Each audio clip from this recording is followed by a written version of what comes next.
YouTube. Welcome to Lessons Learned. This is our semi-weekly, semi-monthly show that goes back and looks at the Cover Price Top 10 and how they're doing from a year ago, 3 years ago, 5 years ago.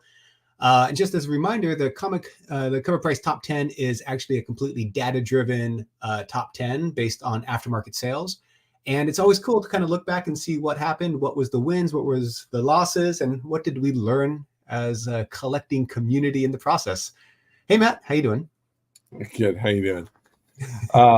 Yeah, it's a fun list to go back to. I mean, a lot of people feel like, they say it's depressing. But that's a great way to start the show. But it's, the whole thing is not meant to be, because, these were the books. Reminder, this was a snapshot of specifically the things that were going crazy that week, or things that had been a trend for months. And, it's just kind of an exploration on, how those books did. And just, again, as we mentioned, just what some of those overall lessons are.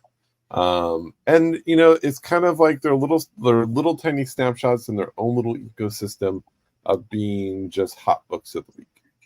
So these aren't the steady books that you slowly climb year by year, or cover buys, or still favorite keys. This is the stuff that people were chasing. So keep that in mind as we go through this. It's not meant to be like everything's down, because in our opinion it's not. And I know a lot of people are like, it's you have your heads buried in the sand. No, we have data to support it. As a reminder, I mean, Cover Price is literally taking in, like, I think I just did the math. It was like 250,000 sales per month from aftermarket sources. So we definitely have our finger on the pulse of what's going on. And yeah, it's not meant to be depressing. It's meant to be interesting. It's meant to be kind of like, well, hey, this is what's going on. Speaking of interesting, Matt, what's the giveaway today? So let's see how many people are watching right now. 10. It jumped up. It was like one person. We didn't find any watchers this late at night. This is nice. Thank you. And John was like, should we do a giveaway? I was like, yeah, if one person shows up, they win. It's like easy. You reward that one person for showing up. That's right. And we'll see. We invited a few of our team members to see if they're going to join, and they might pop in. So we'll see if anyone pops in tonight. We're giving away Witchblade number 2. It's the Jamie Tyndall variant set. The Virgin white cover, limited to 500, and the Virgin black. It's like a little close-up version of it, limited to 500. So you get both of those, and they're pretty nice looking. So here's the question: do you like the black background or the white background? So what's funny is these are two of the most notorious and hardest books to, grade. Getting a good grade. If I had to choose between a white background and a black background, white is a little more forgiving to some degree, because black just shows every little flaw on it. I'm just looking at them because they're right to the left of me. I'm just looking to see how they're doing. The white tends to be a little, if you get a good presser, if it has any issues, you can usually get stuff out of a white cover pretty easily. It's funny that I like that your first instinct is about grading it and the comic. I was just meant aesthetically speaking. Oh, aesthetically. Oh, yeah. My mind goes into grading it. Aesthetically, I don't know. It depends on the cover. It really does depend. Some the close-up is good because you want the detail. Like if you look at Warren Lau's stuff, or Warren Liu, I think his name is Warren, pronounced Warren Liu, as Tivo would constantly remind us. Mm-hmm. He has so much detail in the face, especially the eyes. So it's kind of fun. It's kind of nice to see that close up. Mm-hmm. And then some people are more, have more design into the, a pose.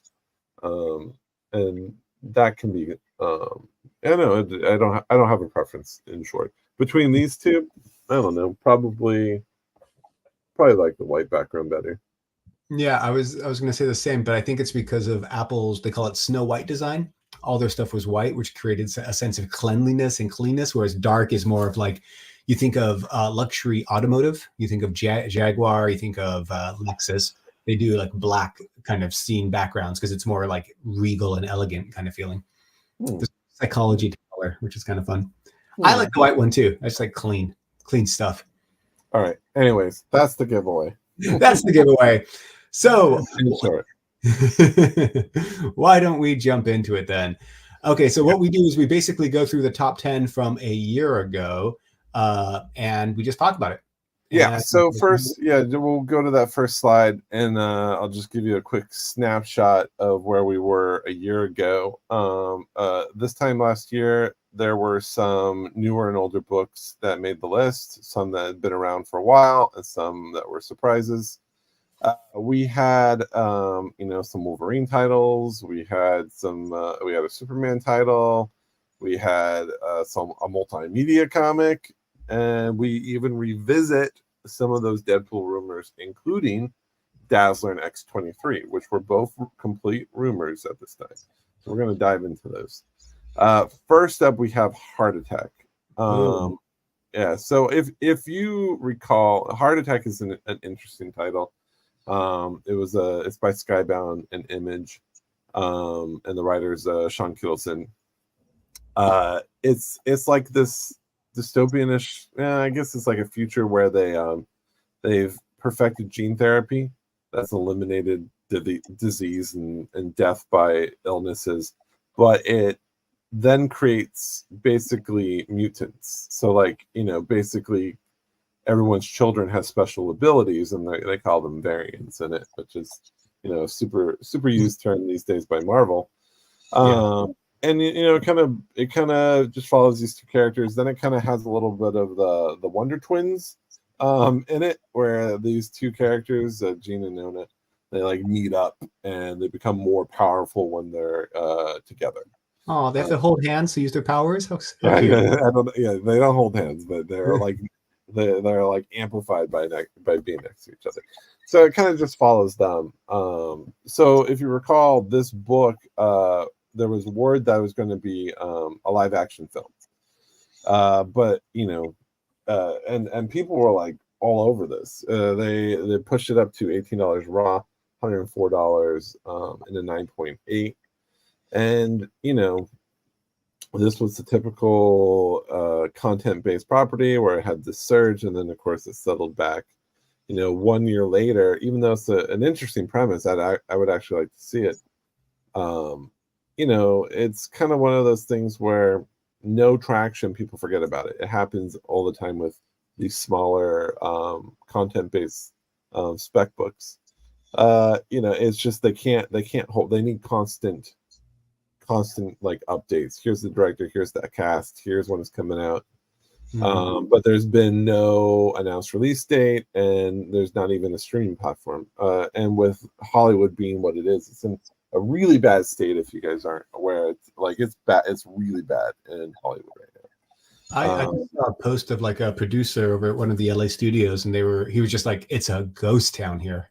Yeah, it's a ghost town. They're doing layoffs across the board. Even they said they're laying off like like all the people that you used to see on like Good Morning America, all those like newscasters, and even people who are like the faces of like sports and stuff. They're just going to start cutting those people because they cost so much money, and people aren't really watching them anymore. So it's kind of, anyways. So Hollywood's in a really weird spot. So with that, the book has fallen back down to cover price. It's a $5 book. We have not seen a 9.8 in recent times, but it is a fun read. And again, if you want to buy it, it's back down to what it was. So like there's nothing to lose. You get some fun reading out of it, and who knows, maybe it'll pick back up. So that is the silver lining here, but it is a bust 1 year later. So all right, well, it does sound like a cool story, and only if they if you like hey, our kids are now mutants, which is like, I mean, that was our wish, right? Why weren't my parents mutants so I could be one? Like, they should have done the gene therapy, and then you could have been a variant. Oh well, maybe in my next life. All right. Moving on to number 9. Number 9. So you guys, everyone Well, knows. this is all you. Yeah, you guys, everyone knows the rumor behind this. Everyone thought that Taylor Swift was going to be Dazzler in the Deadpool Wolverine. And so that rumor had been lingering on forever. And of course, this time last year, we saw Taylor Swift over at the Jets and Chiefs game with Ryan Reynolds, Hugh Jackman, Sean Levy. Was that a year ago? Yeah. It does not feel like at a this year time. ago. Yeah, no, it is pretty crazy. So obviously that wasn't anywhere near like confirmation that she was in the movie, but everyone ran with that and thought it was really cool, and it totally fueled the fire. So at the time, you can get a raw near mint for about $20 and a graded 9.8 for 180, which it's kind of stayed at, I guess, leading up to the movie release. Then, of course, there's a ton of other rumors that led the market to believe that she would appear as Dazzler. Of course, a year later, we know she did not appear, delayed spoiler, in Deadpool and Wolverine. But, all the true Swifties out there don't seem to care because everyone loves Taylor Swift and everyone likes and believes that she will come back maybe as Dazzler. So right now, the most recent near mint high sale was for about $20, and a graded 9.8 recently sold for $155. So while Dazzler was never the primary target for most of the collectors who went in on this one, it seems that the market has sustained itself, possibly hoping that Taylor Swift will eventually appear as the stunning mutant pop star. Or maybe they just like Dazzler in general. So we don't know. This was one of the rumors that obviously took control. It was actually that the rumor was pretty strong before that picture was taken, but as soon as all of them were taken in one place together, like Sean Levy, Taylor, Hugh Jackman, and Ryan Reynolds, it was like, okay, come on, this is like clearly like, why would Sean Levy be at the game? It was like, it was a clear, this is going to happen. Marketing geniuses is what they are. Marketing. Well, geniuses. They said that it was funny because Sean Levy actually just recently said, he was like, that was the one thing that they said came out of nowhere. They have no idea where it was started or how it was started, and it's like it was probably started from us comic folks out there that was just pumping these values up and constantly hitting them up. She would have been ideal for that role. I think it would have been good. But what is interesting is that even though we know she wasn't in it, and even though this book, the film is come and gone, it's selling for the same exact raw and just like $40 down from what it was last year. Granted, the high was $300 in last year in May. So it is half of what it was in May. So you could say, like, in that end, it's still holding. I think it introduced Dazzler again to a lot of people who totally forgot about her, and well, Dazzler's a cool character, and this was there was something special about this book. It was like the first something. Why can I not recall? Was. Oh my gosh. Check for you real quick.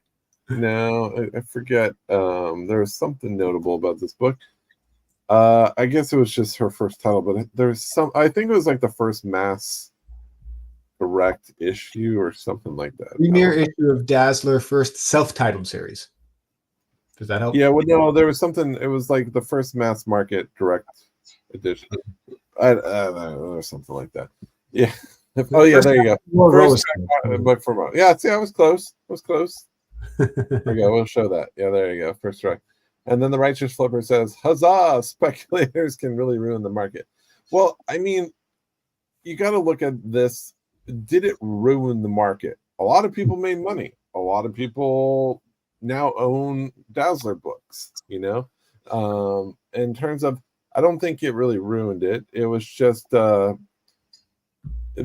remember talking to someone about this and who bought into this book, and they were like, they were buying it at market price where it was a year ago, and it was like, well, what happens if Taylor's not in it? And they're like, but what if she is? Because that was the thought process. Because if she is, which there were so many signs that she would be, the book would have gone nuclear, right? It would have been crazy, crazy high. And that's what people were gambling on. They knew that they were buying in at the height, but they were gambling that this was a legit rumor. And I mean, jokes on everyone, right? It didn't happen. Yeah, correct. You better not remember my Red Hulk speculation. Not so much Red Hulk. So, yeah. I mean, it is one of those things. Like, if you are holding some of this stuff, like, maybe now's the time, because when the film hits, that's when everyone releases all their stuff they've been holding into the market, and it just becomes super saturated. It happens every single time. So like when the film comes out is literally the worst time to sell any of that stuff. So to just always be mindful of when you're buying and selling content books. Again, if you buy them for cheap, if you buy them for $1, a couple bucks in the back issue bins, you're always good. So try to not race online to buy a copy unless there's like you're buying the best copy at the lowest price and you're like the first one there, then good for you. What if Amadeus Cho appears on the Thunderbolts? Well, that has been rumored, right? That's one of the strongest rumors, that he shows that it's like spoiler supposed to show up at the end, right? That's the rumor. Who knows if it's true? But the question is, I have to that, even if he does, is he Mastermind? Is he Mastermind? Is he what is it? Mastermind Excella? Mastermind? Is he Brawn? Is he Totally Awesome Hulk? Or is he going to be any of those things? That's kind of like the next question. Remember when Scar showed up at the end of She-Hulk, and everyone was like, with the stupid hair. Oh my god, that was so disappointing. So bad. Let's sorry, John. What were you saying? Let's jump into number 8, just because I know we have to. This was a fun conversation. I like this one. Go for it. We'll go to the next one. All right, number 8 from last year. So, Superman for All Seasons. There is a market that's itching to speculate on James Gunn's universe, and a lot of people don't know where or how to go with it right now. And there were all these things that James Gunn had alluded to, that he was like things that he was borrowing from to make his Superman film. There's not necessarily one definitive thing that's making his Superman. But he pointed to All-Star Superman, and he pointed to Superman for All Seasons. This was, a $1 book. You can find it in a back issue bin for under $5, any day, all day long. And James Gunn said that, hey, this was one of his favorite Superman stories of all time, and was an inspiration for Superman Legacy. It is a great story. And, rest in peace, Tim Sale. You get some awesome Tim Sale artwork throughout this book. It's kind of a fun. It is a fun book because it follows Superman through different points in his life, and narrated by the ones that were affected people who were affected by Superman at those times. Right. It is a really special book. And this news that this was James Gunn's favorite story made itself for $14 raw. At the time, there was 9.8 copies available for $30 because it was like not worth much. So it sold for $30, and basically eBay was cleared out. And we do know that Gunn said, hey, his film is going to take more inspiration from All-Star Superman, which we kind of just said. And then that helped this book fall back down to cover price for $5. But for 9.8s, they sell for $209. So it kind of made people realize, like, maybe I don't want a raw copy, but I'll buy a 9.8 for $200. So it's a bust raw, but a boost graded. So it's upgraded. So that's kind of interesting. That was interesting to me. Yeah. This was one of those books that people just love, and I think people felt confident, okay, just owning it at that price to own it. And that is fine. Yeah, the Righteous Sliver says this was a beautiful series. Tim Sale is so underrated. He is. You know who I remember? Like what when I know there's so many good Tim Sale stuff, but I think of Heroes when I like Heroes is my go-to Tim Sale artwork. When I think of that show, I think Tim Sale. I didn't know he did that. That's cool. Yeah, all the art, all the covers that he did through the show, and all the Comic-Con books that were tied in. That's right. Like one of the heroes or one of the people with the powers could paint the future and needed comic books or something. Yeah, right? And that was Tim Sale's artwork. Yeah, was that Tim Sale in the TV show? No, that was Mr. Isaac.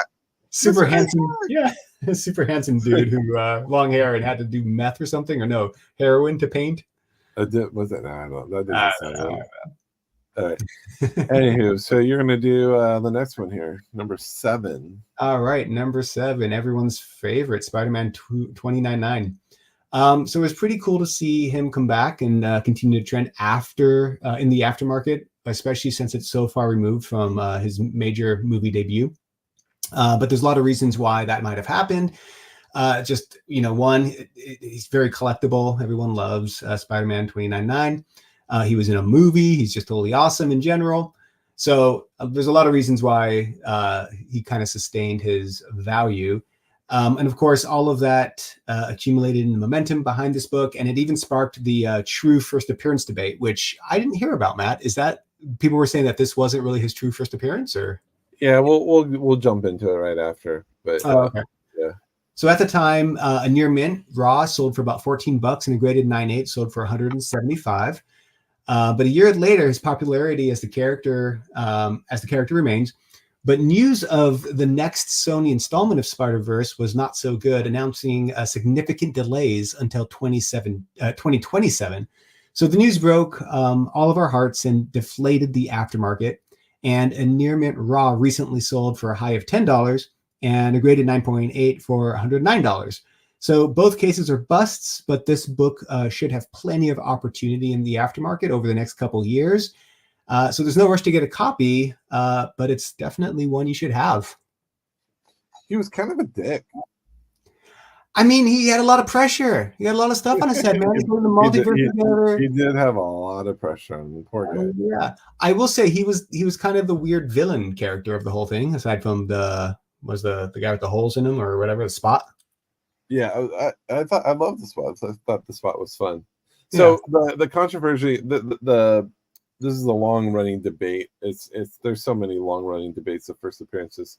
So there was a slew of supersized 30th anniversaries covers in the 90s where it was like a different color spider web with a hologram on the front. Yeah. So there was like a red, a black, a green, depending on what the series was. There was a red, green, black, and blue. So the black one, which was Amazing Spider-Man 365, at the end of the book, there was like a 5-page preview of Spider-Man 2099. So they show you, how you're just like, hey, here's what's upcoming. Here's 5 pages from Spider-Man 2099 number 1. Right. So the debate always lies in, is a preview appearance count as a first appearance?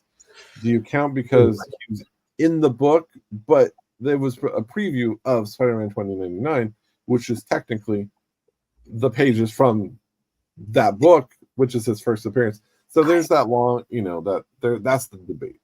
I don't know. What do you think about that? Like, I don't count 360. Personally, I don't like 365 as, not only do I hate the hologram cover on that book, I'm not a big fan because it's really hard to see. I know it's basically 90s nostalgia, but I love the Spider-Man 2099 cover. Oh, it's great. It's right in the Chromium age. It's like the foil crazy cover, the explosive. Yeah. I mean, and all the variants too. If I had to point to 90s comics and give my top 3 representations of 90s comics, this would be in the top 3. And I haven't thought it through to know what would be 1, 2, and 3 in order. But this would be in there for sure. I'd have to throw in all the X-Men with the holographic covers. Yeah, but you got to pick one. Oh no, I did Web of Spider-Man, where you had the Spidey armor in the green. Well, yeah, that's pretty good too. Yeah, that would be like 5 for me. Like 29. But then they melted it off of him on the freaking same issue. I was so pissed off. I'm like, oh, cool. He's all armored up and all cool. And he had like his knuckles had like the spiders on his knuckles. Yeah, I would. There was. I don't know. I'd have to think through that to be like. I would probably go. I don't know. There was a lot of Spider-Man books that were pretty much heavy nostalgia. I mean, it would be like Spawn. It would probably be like Spawn, Youngblood, and 29, and then this book. I don't know. Anywho, For the front page, like, not even just for the I was thinking. I thought you meant for like sparkly covers and oh no, not just 90s representation of 90s comics. I mean, 92. I was all about my Crimson. Wait, where is it? What am I thinking? Like X-Men, Jim Lee's X-Men #1, of course. That would probably be #1. And then showing off my 90s favorite. I was so in love with this series, Crimson, Humberto Ramos, and that J. Scott Campbell cover. And that was late 90s too. Yeah, late 90s. Yeah. But we digress. So, I mean, this is a book that there's again plentiful of copies out there. It's not a particularly easy 9.8. There are a lot of 9.8s. It's not like a slam dunk 9.8 because those foils show everything. Like I know of all the copies I have, I probably have one that might be a 9.8. Turok #1. James, you're right. Dang it. There's so I might have to have a top 10 90s comics list. Turok #1. We should go from we're planning on having an eras list in Cover Price. Like you could go in and basically say like show me all the Gold Age. But in terms of representation of the 90s comics. So yeah, that was even so basically 1 year later this was a bust, but that makes sense because we're not in the film is behind us, and you know the supply is overwhelming demand and prices go down, but it is a very steady seller. What's that? Yeah, it sounds like a buy signal to me. I mean, the movie's coming out in a few years. Everyone loves the Spider-Verse stuff. I mean, yeah, if I could get one for like $90, I would buy one in a second because I just want one on my wall. You know. Yeah, you didn't have one of these? Not graded. I don't have a graded one. I have raws from literally the copies I had in 92. Like literally the same copies. I haven't even looked at them. So it's like a time capsule you just put in your little closet. I doubt they're in like any I'd be shocked. Anyhow, all right, let's move on to number 6. Ready? Yeah. So this was one that was interesting. So now the Cadillacs Scout Comics. This time last year, Scout Comics is known for trying to get a lot of stuff optioned. And per Hollywood Reporter, this was one that was receiving an adaptation from Sony. Sony was going to do it. And actually, Sony was working with them to do a whole music multimedia experience around this thing. The book's really? About the book is about a gang of vampire girls. Vampire gang running off with a human woman.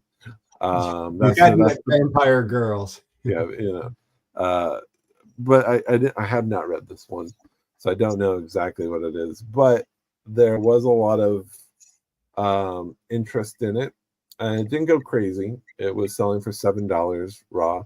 9.8 was selling for $35. A year later, there's been no news, and it's back down to cover price again. It's one of those books where indie books typically don't do much. They rarely pop.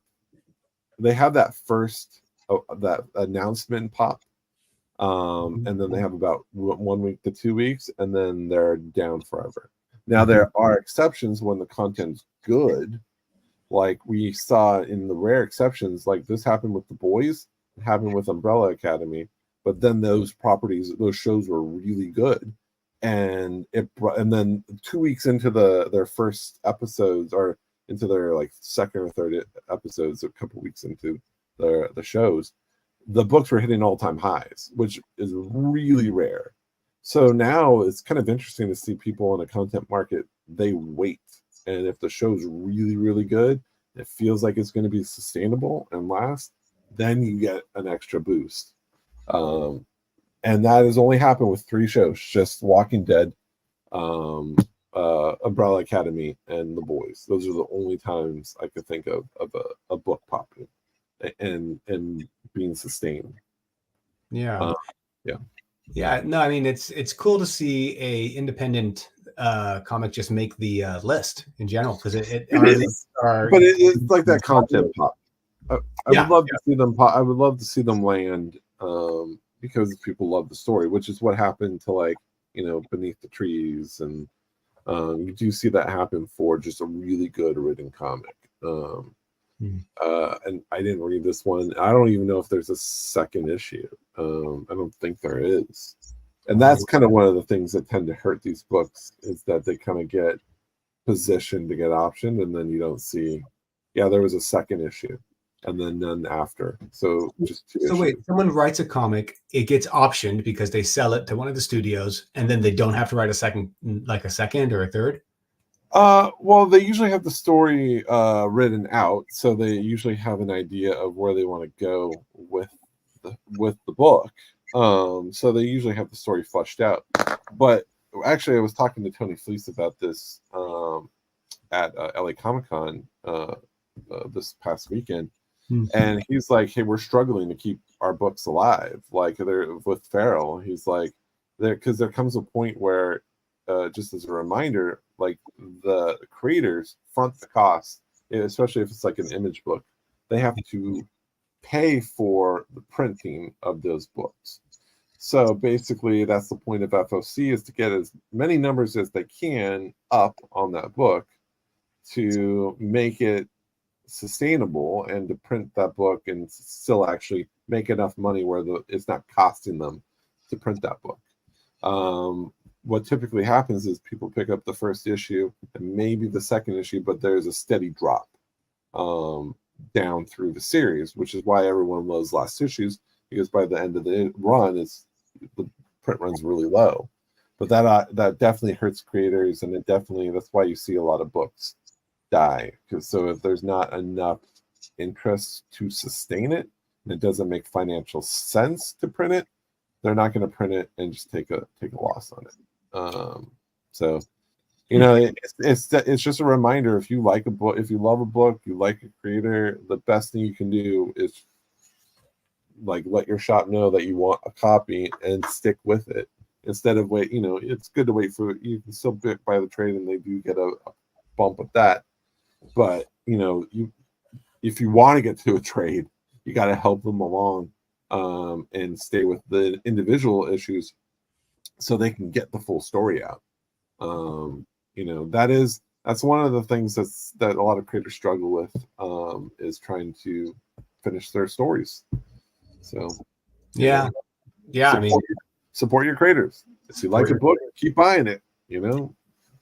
Some stories get called back, right? I mean, if there's a big enough, like, fanfare or something happens in the aftermarket, and they're like, oh, maybe we should kick it. I mean, maybe this is for a different reason, but remember Battle Chasers? Didn't that have a second life after like a decade or something? So that had a different story. That series was very popular.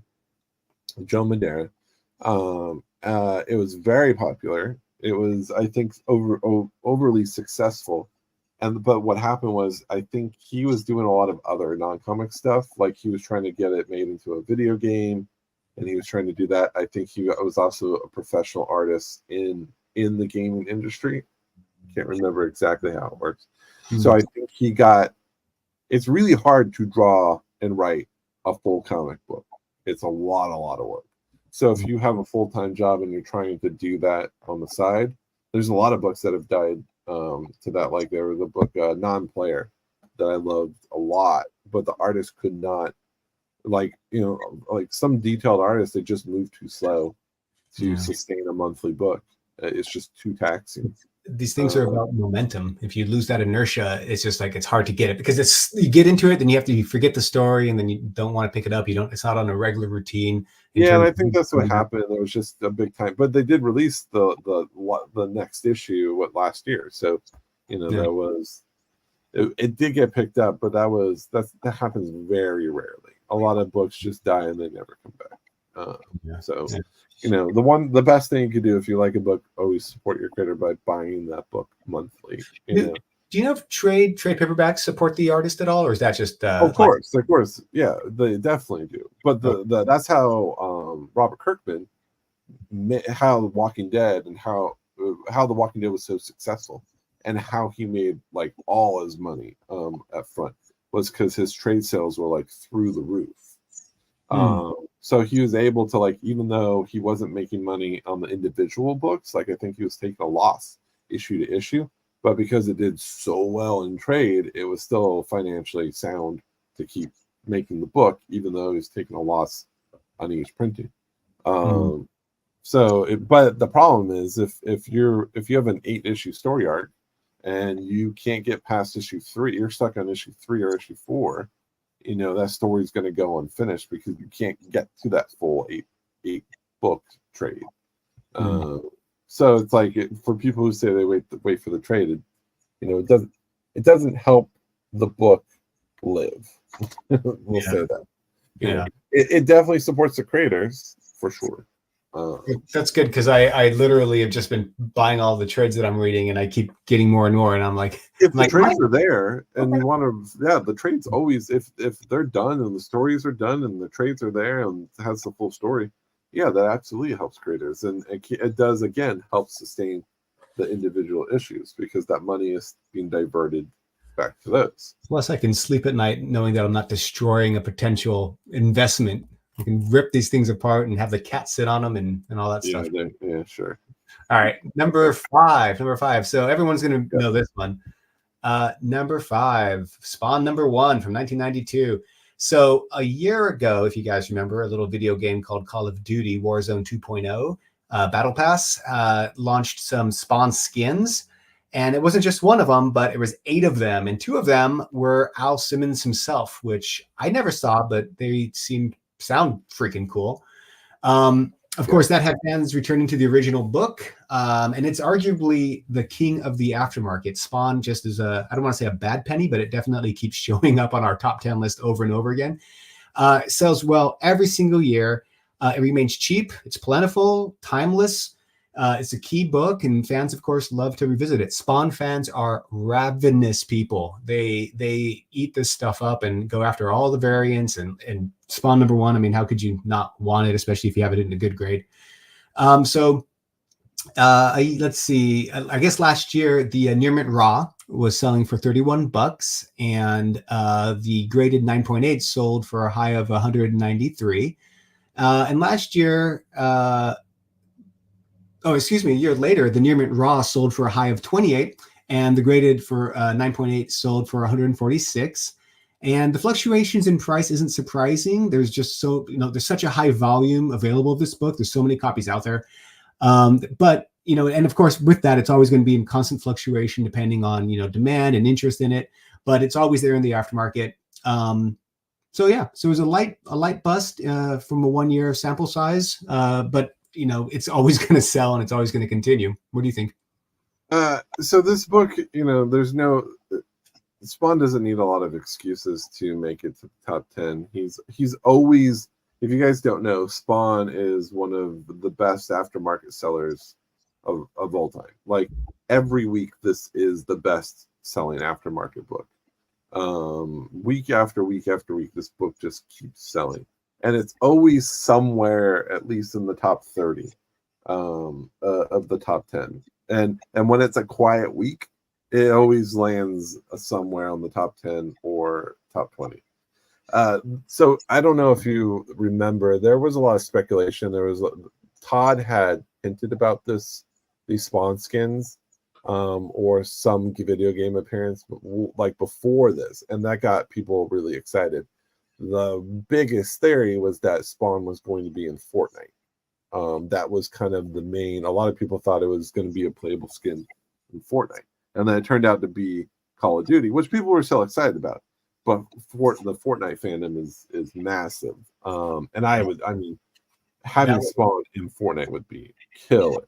I mean, it fits in Call of Duty, especially with Al Simmons, because he was like a mercenary /war, soldier. No, it totally works, but still, like. again, you saw what happened with Gwenpool, where it's the people, there was a spike and people were like, who's this Gwenpool, you know? Right.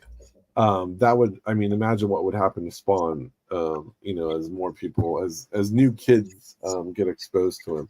It would be a smart move for McFarlane to ever do that, but it has not happened yet.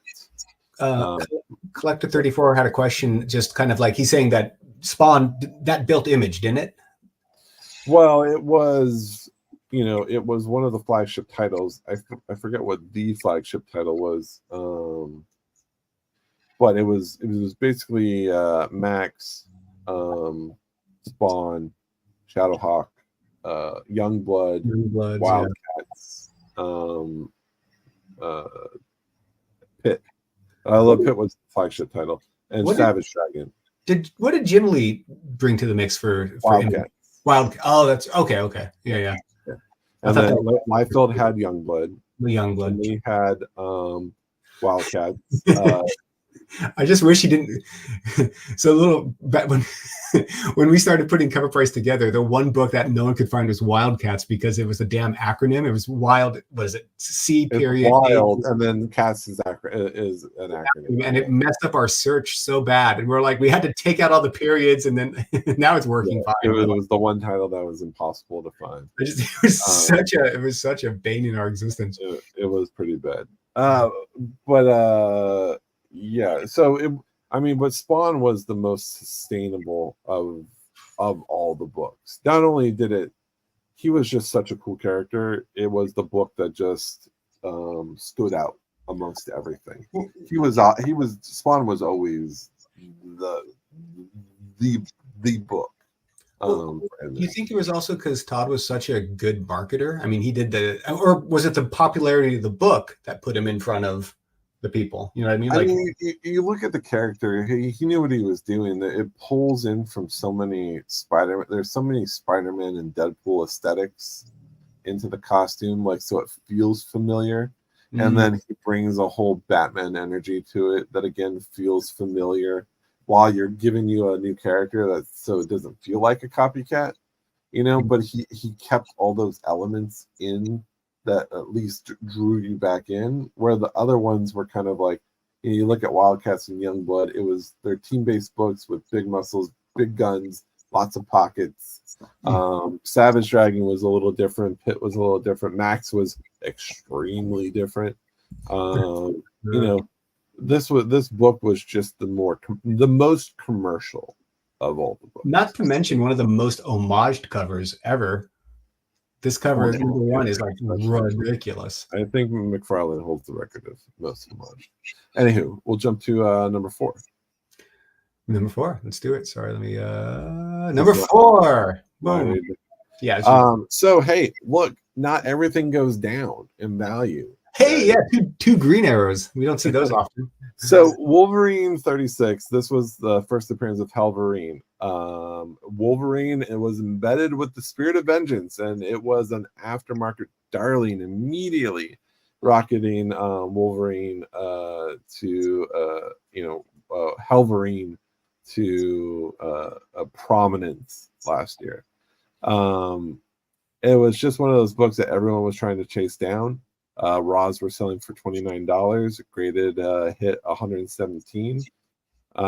It was just a fan favorite book last year, and now you go forward 1 year later, it's now $74 in near mint Raws and $187. Though it did have a high of $240 for a 9.8 in January 29th. So, but we're looking at it a year later, this is still up and up. But it's nice to see an up and up book without any speculation really behind it, right? I mean, just cool. It's just cool. I mean, and this story was really good. It was actually a really fun, interesting story. I did like how it seems ridiculous, but it was good. Yeah. So yeah, these were booms. These were boosts, whatever you want to call it.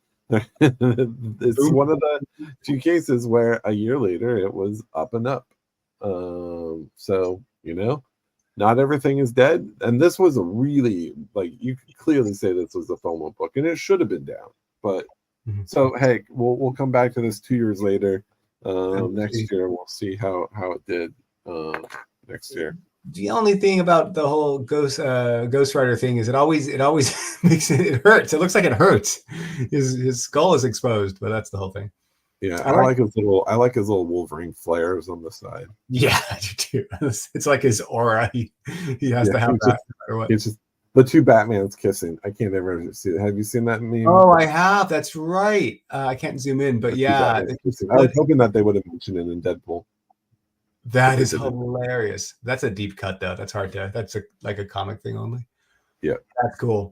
Yeah, if you guys take the skull, split it down the middle, and then zoom in, it looks the two flames kind of look like two Batmans facing each other. Well, no, the classic is Wolverine's mask in general. It's two Batmans kissing. Oh, that's right. Yeah. So if you look at it, like if you split it down the middle and just look at one side, yeah, it's Batman. That is silly. All right, moving on. Number 3. A nice change of pace. It's not always down. There was a time when we were doing this that it was like it was half and half, but and we're gonna do some other ones that are a bit more interesting in terms of like, hey, what were some of the winners? Because this is just a small subset of comics, like Matt said in the beginning. A year ago, they happened to make the list. There's a lot of stuff that's up from a year ago. So we'll be highlighting that in short order. But number 3, all new Wolverine #1, the Bengal cover, which is just the regular cover. So last year, the debut of X-23 as Wolverine in the classic costume saw a spike because of Deadpool 3. There was another rumor that hit the internet that Daphne Keene, who played X-23 in Logan, was going to be in the project. At the time, a near mint raw sold for around $30. And a graded 9/8 sold for $120. A year later, we know that Daphne was in it, and she did make the appearance. She was in Wolverine and Deadpool, but she wasn't in there as Wolverine because that probably would have been confusing for everybody. Although she kind of wore the costume, but she was. Anyway, no. Yeah. Anyway, a near mint raw recently sold for $19, and a graded 9/8 sold for $110, both down from a year ago. So both, technically were busts, but her character remains very popular, and the future is bright for Daphne to continue appearing in upcoming projects. I mean, X-23 is a popular character. It literally is one of the books. Her first appearance is the book that launched COVRPRICE back in the day. I always tell this story, but Matt came over and said, "Hey, you have a book that's worth like $1,000," and I was like, "What? Which one?" And that made us think about price guides and how to make this whole thing happen. So back in like 2016. That happened. Anyway, so yeah, Daphne's going to be in more movies in the future. It's a key first appearance, and it may come to fruition in the distant future that we see her as Wolverine. I don't think we'll ever see her as Wolverine in content base. Everything I just said. but like, I mean, maybe long term, but she could still be around as X-23. But I will say that I did like this costume aesthetic and the covers, the variant covers for. I think this book specifically are way ignored. There's some fantastic covers for that first issue. I don't know if I like her as Wolverine because back in the 80s and 60s, we start seeing the appearance of She-Hulk and we start seeing the appearance of Spider-Woman. And they were just kind of blatant, like feminized, versions of the male superhero. I'd love for her to just stay X-23 and be like her own thing. But, I think you just have some Wild Thing clouding your mind there. Wild Thing clouding my mind? Yeah, because she looks a lot like Wild Thing. Do you remember Wild Thing? No. Wait. Okay. It was Wolverine's daughter from another universe. Or was it his daughter? I forget. Maybe it was his clone. Can't remember. It's either a daughter or Wild Things. But Wild Thing was popular in the 90s. And if you look close, you can see two Batmans kissing. So That's right. All right. So next we go to number 2. This was a fun one. This one's a fun one. So going back to the Void Rivals, so if you recall, Void Rivals was a smash hit. It was a huge surprise. It was the Trojan horse secretly delivered us a new Transformer G.I. Joe Energon universe. right? And it was a big surprise. So fans were all over this series from issue 1 because of that surprise. And this variant was pretty popular because it features Shockwave front and center. All the super fans for Transformers were all over these issues because it's the first time seeing them in a while. And people were picking them up, racing online because not everyone was buying 25 copies at this point. Therefore, Raws were selling for $66 near mint. Was hitting 130 in the 9.8 a month or two after this release. But now we're like in a year later. Obviously, the Energon universe is extremely hot. It's doing fantastic for Skybound. You talk to any local comic shop, they're super happy with this Energon universe because it's getting people back into shops. But it's now, this book has fallen to $25 near mint raw and $90 in a 9.8. Again, this comes up to there's actually large, supply outweighs demand. What really kind of hurts it is there are so many covers for in the Energon universe. Every issue has multiple covers, and that has people have pivoted to, I would dare to say, higher in demand covers, right? Maybe a little bit rare, maybe a little bit more profiled artists. Who knows? I mean, I love Karen Darbo. Her stuff is great. But it was like this kind of got a little forgotten about compared to all the other covers. So it doesn't mean it's bad. It doesn't mean it won't be a long-term book to have. It's just what happened with all. It's just. Can I show you something? Yeah. Quick? Check this out. So if we go to Cover Price and we go to the series results page for this book, right, Void Rivals, there's 15 standard covers, but with this little cool toggle, you can see all the variants and see what they're going for. So it went from 15 to 143 with all the variants. I mean, that's. Well, what is that for? That's just Transformers? Void Rivals. Oh, that's Void Rivals alone? Oh my God. Yeah. 15 to 143 variants when you think of the whole, collection as a whole. And it's only like issue, what, 8? Yeah, they're only at issue. Wait, let me check. It goes to issue. Yeah, they're at 8. They're at 12, and 12. Then we got the pre-release stuff. No, we're currently at issue 12. Yeah. Wow, that's crazy. That is so. I didn't even realize it was that many for Void Rivals. It's funny. That is a lot. Well, here, dude, sort by most valuable. I'm curious to see what the most valuable is. Within the variant toggle. The variants for raw or slabbed? Raw. Yeah. Okay. I like to look at the raw values because. Yeah. So number one is 175 right near mint. Yeah, that 1 in 100 was a surprise, so a lot of people didn't buy into it. It was the sneaky one. Yeah. So all the number ones are sitting at the top. Is that the book market version? A lot of people don't know about these book market versions. For every issue, scroll down below. Nope. Keep going right there. Right there. Right in the middle there. Yep. Library Association right there. Oh yeah, there you go. Yeah. So these are really sneaky. So for every issue, Skybound has done a book market variant that they take to the Library Association convention, and they give these out. And what it has on the back is their marketing plans, and then on the front it says convention exclusive. But there's no difference between this cover and the regular cover. It just says convention at the top left. Anywho.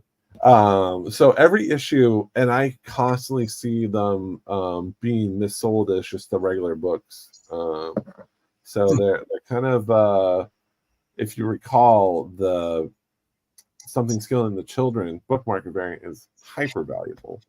It is probably the most valuable book in the Something's Killing the Children library. I like because sneaky. It made me fun. It made me laugh. It's not sneaky. It was intended to give them a version of this book and have the marketing plans on the back of like, here's what we're doing with this line. here's why you library folks should pick this up and put it into your library, so people can find it and read it and enjoy. So yeah. I mean, Yeah, it is ridiculous. We did a talk at LA Comic Con, and we did one at San Diego about the variant age about comic books. And I mean, I love a good variant. I don't think it's great for the aftermarket, like Matt was showing. Like it kind of devalues stuff because, but a lot of the publishers, that's how they make their money, is selling a product. Here's the thing. I used to say that, but I disagree now. I kind of have fallen into support of all these variants because hear me out. All right, go for it. Is that because of all these books? Now, a lot of these have print runs at 500 or less. A lot of them do.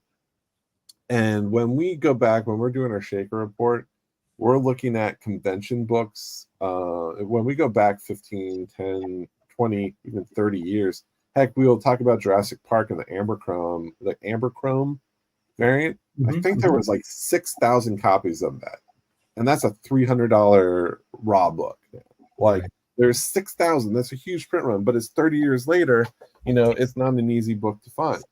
So while right now a lot of people aren't speculating on these anymore, that is definitely done. Now people are simply just buying the books that they like, which is good because that bumps up the numbers for the creators. It keeps them in happy and alive and thriving in this market.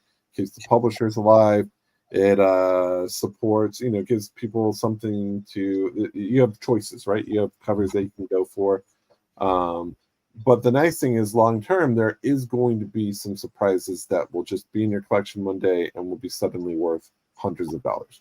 I don't know what those will be. And I think that's the fun of it, is that it'll just be one of those books that's hard to find. And there's so many opportunities for that long term. Right now, it feels overwhelming, and it feels like there's too many, and there are way too many. So, but yeah.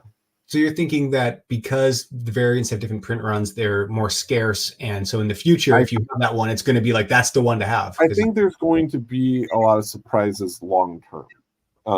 In the next 5, 10, 15, 20, 30 years, a lot of these store exclusives are going to be a lot more valuable. Well, look at, and not all of them will be. It'll be a very small fraction of them. But again, it goes back to, if you love a cover and you're like, this is a gorgeous cover, those instincts are usually what you write on. And for me, like, I would look at this cover, I like it. I don't think this will be the book that will be that sneaky, super expensive book, but you never know. You never know. Right. I mean, you might be on something there, I think, because like look at what happened with newsstands. No one would have thought newsstands would have a different price than direct. Or Mark Jewelers, Whitman, price variants. Yeah, price variants. That just changing the little price box to a different thing, 125 or whatever, like, or 130 or whatever it was, like. Yeah, it has a huge impact. So yeah, people are going to hunt for these. I'm always just pissed off because I always get the one that's never popular. I always get the variant that I'm like, oh, it's a cool cover, and like I don't even. You just have bad instincts. You have just bad taste. And you're just a jerk, Matt, and that's what you are. You just have bad taste. You just have to live with that. I have damn good taste. It's the market. Crimson's coming back. As you hold your Crimson book. I know, I'm pushing the damn Crimson. Buy Crimson, damn it. And when Crimson comes around, dude, you are going to be ready. I literally have a whole collection. I just love the story so much. And that's fine. That's the whole point. That's the whole point. Yeah, so, I mean, it is frustrating. There is the negative side of all these variants, is that there's this it dilutes collectors' focus. So the problem with Stray Dogs, when it went from Stray Dogs to Stray Dogs Dog Days, where there were 75 variant sets, not just variants but sets. So every variant exclusive had a color and a black and white version or something, or a version of it. It was like 150 variants you had to buy, and it completely killed the market on Stray Dogs, because no one could keep up with that. All those sets were $40, $50 a set. It was impossible And it just completely puttered out all the fans that were trying to get all those covers from the first run, which was more accessible. And I mean, that is the downside of any variance. It can snuff out your title if it's not managed. But I get why they do it. I mean, it's like you get other stores to buy it and give you money, and it's great. And if you guys don't know, like, retailers who do these covers, they pay for the art, they pay for the print for it to get printed. So every exclusive is just to the publisher and the creators. Yeah. It's just straight easy money for them all. It's funny because it's really the ecosystem of comics, right? Like we are always focused on the aftermarket. We're like, oh my God, I can get this and I can sell it and all that stuff. But like the people who are making the comics, that front end of that, selling it is the most important part for them, because the aftermarket could push their book up higher later on if it becomes super popular, but like you said, trades and stuff with like Walking Dead. But like, it's really that initial get in and make your money kind of situation for a lot of these artists. Well, so I mean, a lot of them are, a lot of businesses can be sustained by doing this, but a lot of businesses can also be hurt if they do the wrong cover, for sure. Like that's how all those subscription box services died. Chosen poorly. Collector 34. All right, let's get to number one. The main event book here. Is this you or me? I think it's me, but do you want to take it? Sure, why not? Feel good? All right, go for it. Boom! The number one from a year ago. So what's interesting is this looks like it's down, but you got to remember. So like Greg Capullo is a legend in this industry, right? He's most notable for his iconic Batman run in the New 52, where we got the Court of Owls. And then also he's a very popular artist on Spawn. This was his return to Marvel, was this cover specifically. And there was so much excitement, especially when it was a surprise, like a one per store, okay, we've had one per store, but it was kind of one per account. So if you had Lunar and Diamond, you got 2 copies of this. But it didn't seem to matter, because this book was moving in the aftermarket like crazy. Like usually these one per stores, when we see it, they typically float around. They'll have like a couple day heat when they launch, and then they flood the market because there's so many out there, and then they come to like $10 to $20. But this one just stayed at $50 permanently, and it did go up a little bit like a couple months after this. I think it was like 75. And it did. We should note that it hit a high of $500 in a 9.8 in November 2023. That's cool. And so now it's selling for $50. It was selling for $56 a year ago. Now it's selling for $50. And now it sells for $135 in a 9.8. But again, everyone sent these up to get graded, so there's a high supply of them. So it's not selling. So it's a bust graded. If you look at that $500 sale, but from a year ago there weren't any copies. So if you had a 9.8, if you bought a 9.8 pre-sale, which I don't think they had pre-sales on secret variants, but if you got one early, maybe you did fine. But if you were able to get one from your shop for $50 or less, you're still okay. Yeah. This, to me, this was a break-even raw. So this again was a book with a lot of FOMO, a lot of heat. This book should have been, again, another book that should have been dead, but it's not. It sustained the year, and it's doing just fine. So that's kind of my takeaway with this book. And it's a dope ass cover. That's such a cool cover of Wolverine flying at you. Yeah. It's like the last thing you see when you talk to Wolverine. You're like, oh, here's Wolverine. Hey, is that Wolverine? And he's flying at you. He's like, oh shit. He just got kimballed towards you. Yeah. I mean, so overall, trends, rumors, announcements from the entertainment industry, can affect the booms and busts of speculative comic sales. We had Heart Attack, surge in value with the live action adaptation, which fell when there was no new information. Dazzler went crazy surrounding the Taylor Swift hype, but surprisingly that held better than I expected, despite the fact that she's not in it at all. it should have gone way down. The But Dazzler. people are like, oh, this Dazzler. I don't think it's people holding out hope that Taylor Swift will be Dazzler. I think we got to let go of that. She will be Dazzler someday, Matt. She is a singer. She looks like her. She's the richest performer in the world now. Yeah, the thing is, she doesn't need to be Dazzler. She's fine, right? Right. Give it to someone who needs it. We had classics like Superman for all seasons. We had Spider-Man 29 number 1. We had this Wolverine 30. We had Wolverine 36 with Hell of a Rain. We had Spawn. It was an interesting list where we had a lot of ups and downs, but this was a little more positive than I think. I think like the things to walk away from here is, a large supply of variants can hurt these ratios for big brands like G.I. Joe or the Energon universe.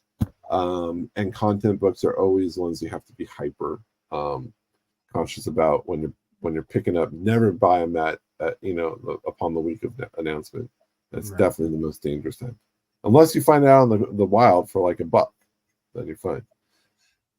So those are all our takeaways. Before you go on, just a reminder, everyone, we put up the giveaway.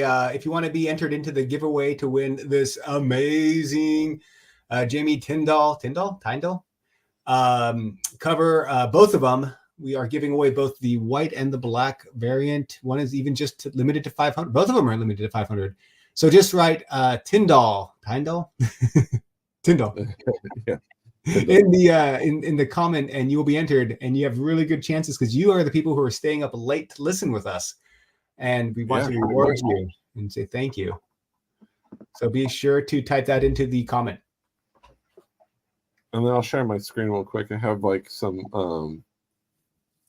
while we're doing that. Let's share my screen. So I thought it'd be fun while we're letting people roll in. So I went back to October 4th, 2023, and this is in our new release section. I thought it'd be fun just to look back and see, it wasn't on our top 10, but what books came out a week ago, like a year ago this week. So here we go. We have the 7th print version from Crane Clay from his store. That's still selling for $116. We have this gorgeous Otto Schmidt bubblegum Black Canary. I want this book still. Yeah, that's instantly a classic right there.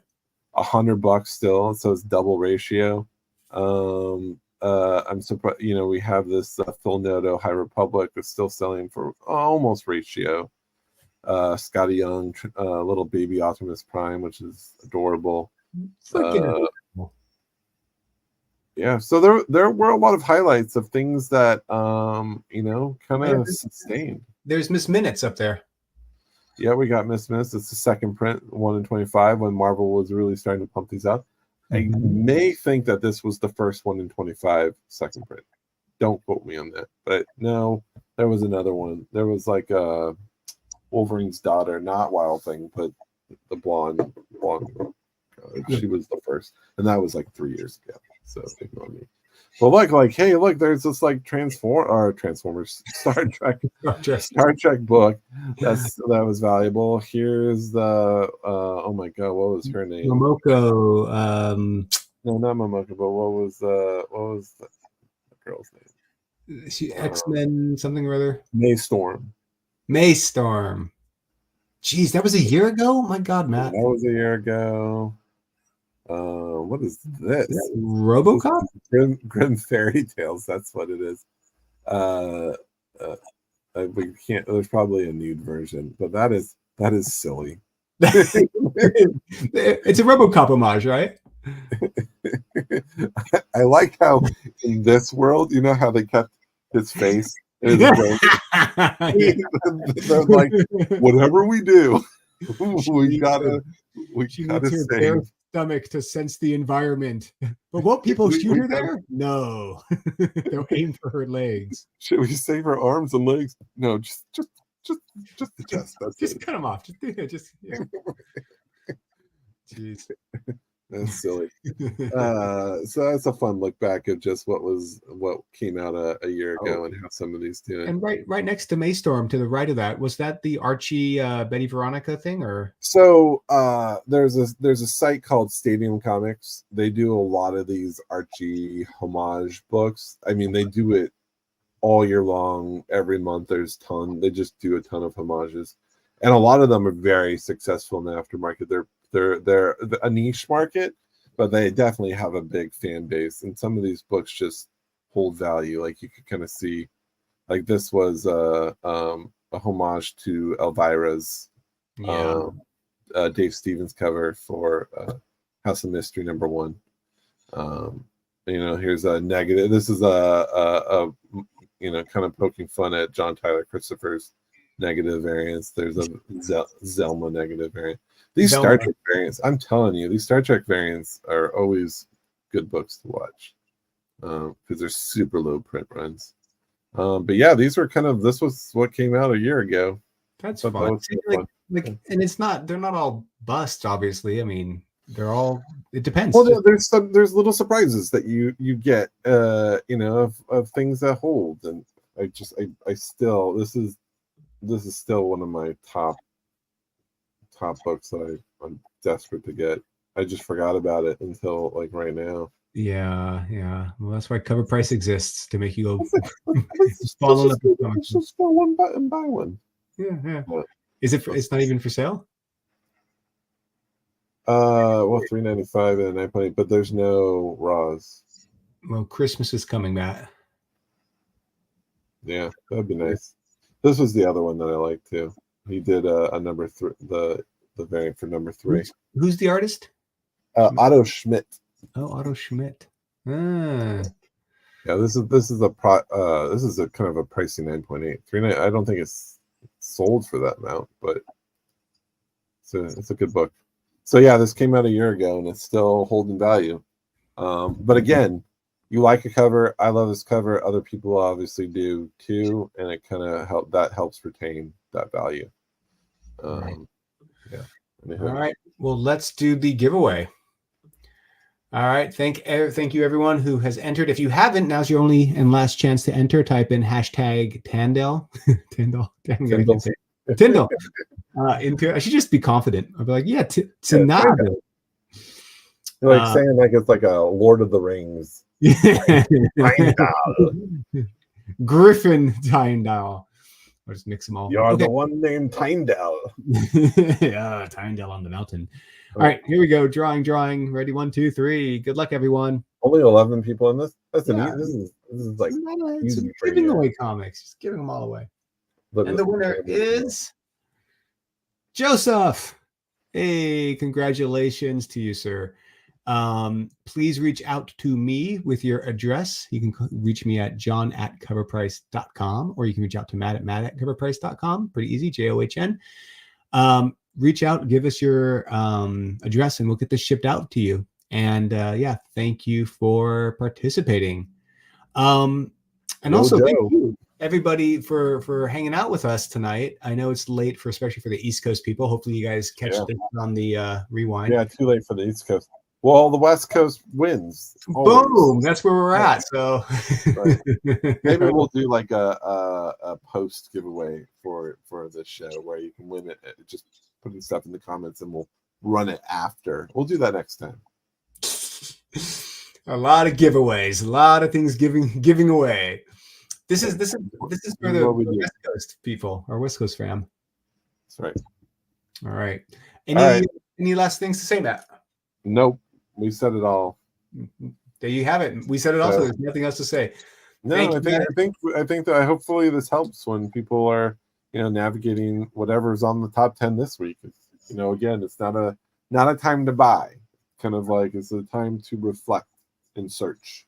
Search within yourselves if you need that book. That's why we call it the reflective. That's right. So don't forget to watch tomorrow's show, the top 10 with Laura and the crew, and also the Thursday we have the Shaker Report show, going through all of our shakers. If you're not following all the Cover Price stuff on our channel, there's a lot of good content.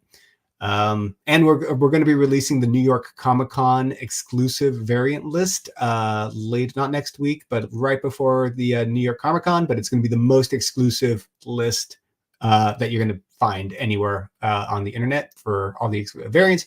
And we're also doing oh yeah, sorry, go for it. Yeah, I was going to say, Matt and I are heading out to New York Comic-Con. So if any of you are heading out there, please reach out because we'd love to meet up with you guys and say hi. But we're also doing a huge giveaway with eBay Live on Saturday at 10:30 a.m. Pacific time, where we will literally be giving away thousands of dollars of comic books for free to you guys. From the convention. They're all going to be New York Comic-Con exclusive. Yeah, and so if you can't make it to New York, we're bringing New York to you. So I put a little New York accent on that last part. I didn't hear it. Okay, maybe it was in my head. But yeah, so that's happening. We'll be talking about it all week, so don't worry. You'll know more about it as we do. And yeah, thank you for joining us for Lessons Learned. Later. Thanks.